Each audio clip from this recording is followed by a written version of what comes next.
നമസ്കാരം. എങ്ങനെ നമുക്ക് വീട്ടിൽ എളുപ്പത്തിൽ കേക്ക് ഉണ്ടാക്കാം എന്നൊരു വീഡിയോ ആണ് ഞാനിന്ന് ചെയ്യാനായിട്ട് പോകുന്നത്. കേക്ക് ഉണ്ടാക്കാനായിട്ട് ആവശ്യമുള്ള സാധനങ്ങൾ 2 മുട്ട, 1/4 കപ്പ് വെജിറ്റബിൾ ഓയിൽ, 1/2 കപ്പ് പഞ്ചസാര, 6 മുതൽ 7 സ്പൂൺ വരെ റൂം ടെമ്പറേച്ചറിലുള്ള പാല്, പിന്നെ 1 സ്പൂൺ വാനില എസൻസ്. ചേരുവകളെല്ലാം മിക്സിയുടെ ജാറിലിട്ട് നന്നായിട്ട് ബ്ലെൻഡ് ചെയ്തെടുക്കേണ്ടതാണ്. ബ്ലെൻഡ് ചെയ്തെടുത്ത ചേരുവകൾ മറ്റൊരു പാത്രത്തിലേക്ക് മാറ്റുക. ഇനി 18 മുതൽ 19 സ്പൂൺ മൈദപ്പൊടി, 1/2 spoon baking soda, 1/2 spoon baking powder, 1 നുള്ളുപ്പ് എന്നിവ നന്നായിട്ട് അരിച്ചെടുക്കുക. അരിച്ചെടുത്ത ഈ പൊടികളെല്ലാം നേരത്തെ ബ്ലെൻഡ് ചെയ്ത് വെച്ച പാത്രത്തിലേക്ക് ചേർക്കുക. ഇനി വിസ്ക് വെച്ചോ സ്പൂൺ വെച്ചോ നമ്മളിത് നന്നായിട്ട് മിക്സ് ചെയ്തെടുക്കേണ്ടതാണ്. ഇനി 2 സ്പൂൺ കൊക്കോ പൗഡറും 2 സ്പൂൺ റൂം ടെമ്പറേച്ചറിലുള്ള പാലും എടുക്കുക.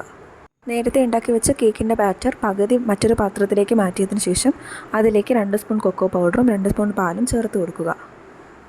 നമ്മൾ ഈ പാത്രത്തിലാണ് കേക്ക് ഉണ്ടാക്കാനായിട്ട് പോകുന്നത്. അപ്പോൾ നമ്മൾ ഇതിലേക്ക് വെജിറ്റബിൾ ഓയിലോ അല്ലെങ്കിൽ നെയ്യോ വെച്ച് നന്നായിട്ട് ഗ്രീസ് ചെയ്ത് കൊടുക്കുക.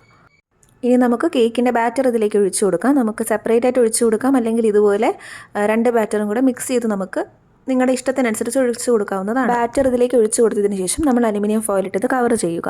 ഇനി പ്രീഹീറ്റ് ചെയ്തൊരു പാത്രത്തിലേക്ക് ഒരു 20 മുതൽ 25 മിനിറ്റ് വരെ നമ്മളിത് മൂടി വെച്ച് വേവിച്ചെടുക്കുക. അപ്പോൾ നമ്മുടെ കേക്ക് തയ്യാറാവും.